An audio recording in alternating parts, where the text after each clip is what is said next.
Alright, it's officially day 1 post-op. Yesterday being day 0, surgery day. Last night pretty much got woken up every hour. Like I reckon I got 40 minutes of like deep sleep in a row before they were checking bloods, taking bloods, blood pressure, checking my PCA line as well, which I had to wear like the oxygen overnight and stuff, but every time I woke up I'd just click the pain button and try and get back to sleep. When I woke up in the morning, went to the toilet, it was like endgame. It was the most pain I've ever been in. And then I started to feel nauseous from the pain, tears this morning. I think it all hit me of actually how much pain I'm in on the ice cycle at the moment, until a couple of the girls come in a bit later to say hey, but I can chill for a bit, order some lunch, probably have a nap.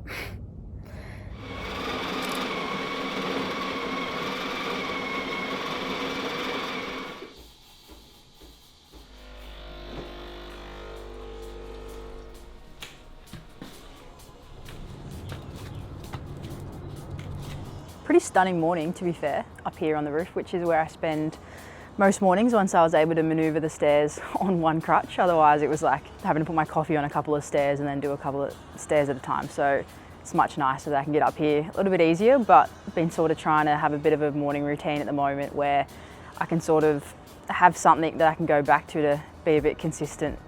So whether it's reading a book, taking some notes, writing something down, making a coffee, and then literally just sitting up here until I sort of need to go back down and make some brekkie and head off to rehab. But I sort of remember that first day I actually had to do something post-surgery and didn't have a morning routine, didn't know what to do with myself trying to get around, because it takes a little bit more time now once you're on the good old crutches. So yeah, I absolutely love it coming up here, pretty lucky. I guess if I took it back to the end of episode 1 and where we left things, it was sort of finding out that scan result and having a bit of a decision to make. And I reckon the week after we got that result, I was pretty numb, probably not aware of what we're going to be doing next and trying to think about making a decision, but sort of wasn't going to see the surgeon for another week. So didn't make any bold plans just yet. Once again, didn't decide to retire after another shitty scan result, but had some good people around me just making sure I was pretty good to go. But once we saw the surgeon, it was probably a little bit unexpected that he actually wanted to do a bit of a bigger surgery than we expected. So he sort of gave us time to sit and think with that. We ended up getting 2 different opinions. So there was pretty much the conversation of, should we do this simple sort of bone scrape surgery and get out the damage that's in there, and probably back in 2 years' time asking for the bigger surgery, or do we have the bigger surgery and commit and do it while I'm healthy and give me the best chance to come back to the sport? So I reckon we had a month between seeing the surgeon or the first surgeon, and surgery date. So there was just way too much time to think. Like honestly, the amount of days I was like Googling what the surgery was and everything in between, it was ridiculous. But yeah, he had to have time to like build the plates to fit my leg exactly, decide where in my leg to cut out the bone and whatnot. But I'm sure he'll explain a lot better than I do, but it was pretty gnarly. So went under the knife March 18th, first surgery of the day, which was quite nice, less time to think about it. But I made the call that I was having surgery on the Monday officially, and we went in on the Wednesday. So actually didn't have much time to think about it, completely being we're going under the knife, which is probably a good thing. And then yeah, surgery went well. I remember waking up with a pretty hefty nerve block, which was very, very grateful for. And Cheats came in, we played some cards, and I remember moving around and being like, I'm good as new, like this is great, my leg's fixed, not realising my leg is completely broken. But I remember that first night in hospital, and I was planning to stay in there for like 3 nights. And they pretty much like were coming in every hour, waking me up. I was on oxygen, had like the pain buzzer, and once it sort of got to like 1 a.m. and that nerve block sort of wore off, I just remember sitting there being like, holy shit, like I can literally feel every screw in my leg right now, is what it felt like. I don't know if I was being dramatic or not, but that's what it felt like. And yeah, I just remember like getting up and trying to go to the toilet, and it was just like not worth it. So I'd try and go back to sleep. I'd get knocked out from the meds for a little bit, wake back up in pain, and it was just a nightmare. Yeah, those first 2 weeks, pretty simple. Try and let that bone heal as much as possible. Not really too much rehab involved at the start, probably just icing compression, which was the main goal. And then probably the last 4 weeks, been across the road at Cricket Central 3 times a week and seeing the physio, getting back in the gym with some single leg and upper body stuff, but it's more just having something to do until we see the surgeon today to see what the plan is and get another scan to see where that bone's at. But in terms of physically, I reckon the pain stopped after like a week, which has been unreal, and like didn't expect that. Had a couple of days where I did too much, but mentally been better than I thought. We've had tough days where I walked into Cricket Central and just cried straight away, but otherwise I feel like I get there, I see the support network that we've got, and probably more importantly, my fam has been unreal once they got back from their trip from Vietnam after leaving me. But they deserve a massive thank you to what they've been able to do. It's just made the last 4 weeks as easy as it could be. This is where the wedge in the bone was taken out. So that's, I don't know if even that's what we want to heal, but 5 screws, plate, tibia cracked open, and then cleaned out some of that. Found my meniscus was torn as well. Like the screws nearly go through my whole tibia.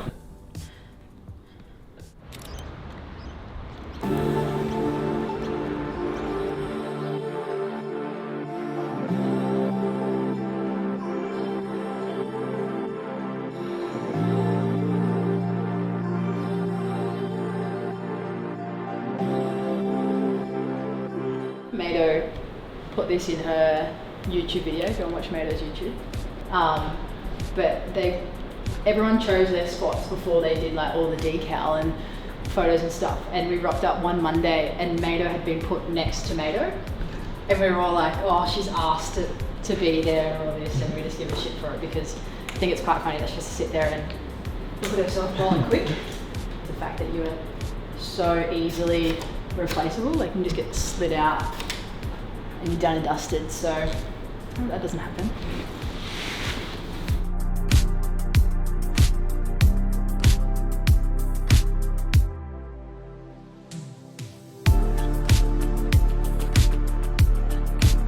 Would have been week 3. I was at like 2 RPM. Yeah. So it's nice that we're actually moving now. Yeah. What do you feel, just weak or at like bottom range on the left side? Well, even like the bottom range, I feel like I'm holding it and then I've got to like start again. Yeah. Whereas like this rep feels like it's a smooth. Yeah. Perfect position. It's quite nice. And your legs have to still put a bit of force to the ground to help stabilise. Yeah. Great start.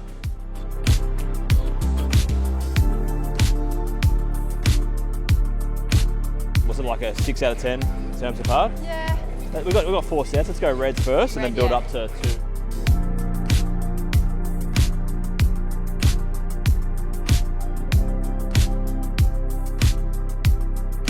I've been in Hand Support Network for about 6 years now, when she was 18 and still living at home, and then moved out into a share house together with Annie, one of our other best friends, and Michaela as well. So I've been in Hands Network most of her professional career and a lot of mine as well, and it's a really special bond that I think we share. Yeah, I vividly remember the first time Han really hurt her knee. We were in Canberra for a leadership forum and we needed to get a couple sessions in. So we're up at sunrise out at Phillip Oval and running laps, doing some gym and then getting some loads in with the ball, and Han bowled a ball and something kind of gave way in her knee and she hit the ground pretty hard, and yeah, you could just hear it in her voice and kind of the way she was calling out that there was something really wrong. It was weird because we weren't in a cricket setup, so it was kind of like we were just there going like, well, what do we do? And so like we called the physios and doctors and whatnot, and the most recent time, which still feels like a lifetime ago, was out here for an Auss game. And in those kind of setups, you can kind of go on and off the field and run drinks, and I was running drinks at the time, and Han was bowling and looked a bit unsteady on her feet, and classic, like, wouldn't say anything, would just go on the field and do her job. and then she fielded a ball and could tell something was wrong. And I said to the person next to me, like, oh, there's something wrong with Hannah here, but like she won't do anything.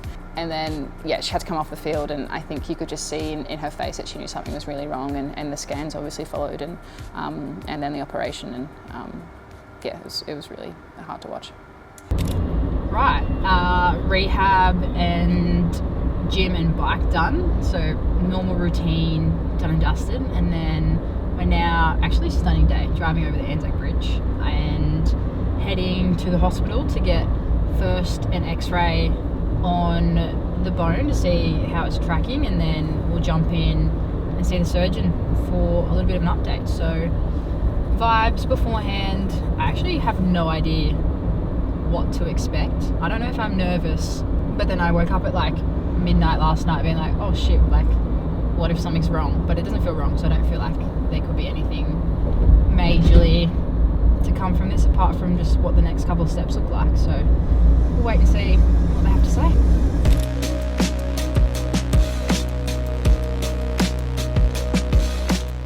Been any problems at all? How's the whole journey been? Literally, yeah, all planned. Maybe had like 2 or 3 days of soreness, maybe like 3 or 4 weeks in, but Good. pain sort of went away after maybe Yeah. a week, really. Really today is all about saying, yeah, get rid of the brace and get out of the crutches. Mm-hmm. And if the x-ray is good, which it looks pretty good, so that's the AP, the osteotomy's closed down, lateral should be the same. Often you just look at a little bit, the posterior part of it, we want to make sure is closing down. That looks good. We can change the colouring if we need to, but that all looks stable. Yep. Osteotomy looks as planned. Feel okay? Yep. Yep. Tight through here? Yeah, Yeah, a little bit tight through. feels quite restricted from just that. How are your hamstrings going? Pull your heel to your bum. Does that feel sore? A little bit, yeah. Yeah. We had a little bit of trouble trying to bridge. How does that feel? That feels fine. I was just a little bit scared. Yeah. Yeah. That's why you're here, for me to do this, so you know going forward. It's all a matter now of proprioception and balance and strength and gait retraining and getting the confidence. Yep. You're not going to break it. Great. Okay. Show me how you walk. Actually stayed pretty straight. Yeah. Good. So no brace. Put that in the bin on the way out if you want, or take it home and put it on the shelf. Crutches, yes. Yep. When you're out and about. Mm-hmm. But that's how you're going to use your crutches. Yes. Yep. And then you're going to go to 1, and then you're going to go to none, depending on how you feel. So, yeah, I'm happy. Yep. Yep. All right. Sounds good. Good. Thank you. Okay, going well. Thank you very much. All as planned. That is All right. exciting. Okay.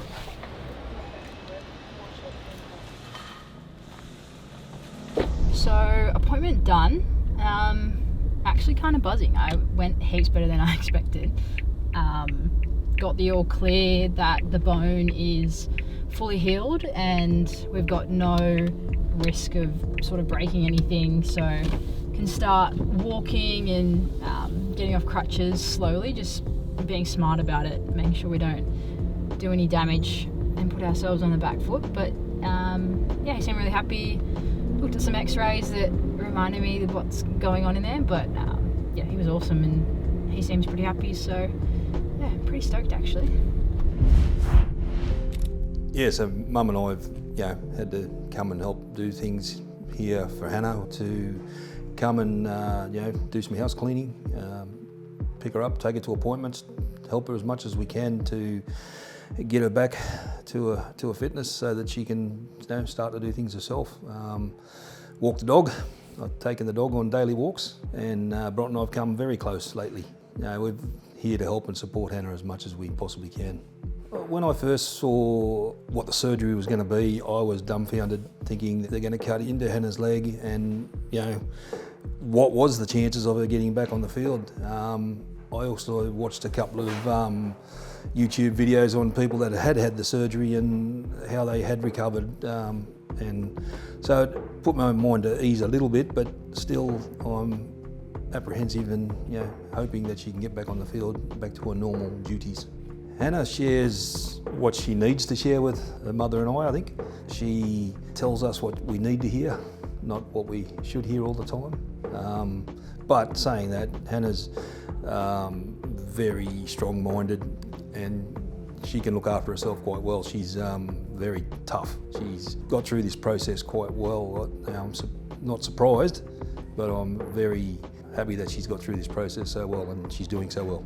We're here for her. She knows that. We've always been here for her and we always will be. So we'll give her as much support as she needs, and she's going great guns. So very proud of her.